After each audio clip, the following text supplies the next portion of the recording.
I think we've all been following the news and have seen the tragic floods that have occurred in Townsville and other parts of North Queensland, and that's obviously taken a huge toll on those communities. From a golfing perspective, it's devastated a number of golf clubs. We've had 16 clubs that have experienced incredible damage. There's probably a damage bill that's in excess of $20 million. So it is really significant. And from Golf Australia's perspective, and I know Karrie's directly experienced this, being based in Townsville and done a lot of work with the Townsville Golf Club, among others. From our perspective, we'd really like to provide some assistance and to start a fundraising campaign to help affected clubs, and also to do some government advocacy to try to get some support for these clubs. There's clubs that are underwater, clubs that have had greens destroyed and washed away.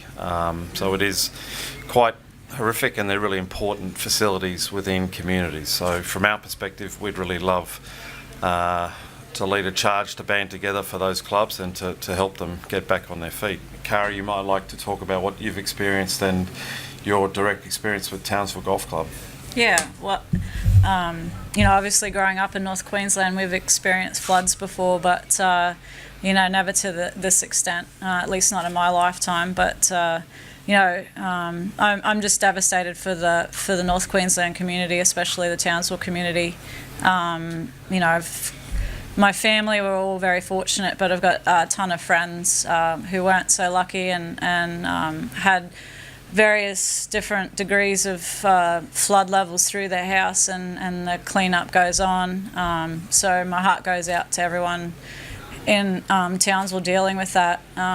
But I've also seen the devastation of Townsville Golf Club because I've been involved with the redesign there for about 10 years, and it's just heartbreaking to see the club's not great off financially, and this is not a great help to that. And it's I think all sporting clubs are the fabric of Australian communities, and golf courses are part of that. And I think it's great that Golf Australia, I talked to Steve the other day about what we could do. I'm glad that Golf Australia are going to try and do a fundraiser, or hopefully see if we can get some government support to help all of these 16 facilities get back up on their feet and get people out playing golf again.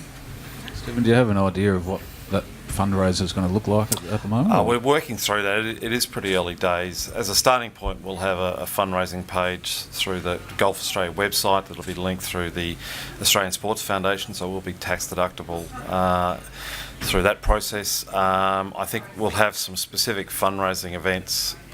Probably my feeling is government assistance is going to be the biggest component. Hopefully both local, state and federal governments will reach out and help affected clubs and other sporting facilities. But I think it's important that we're doing something on behalf of golf.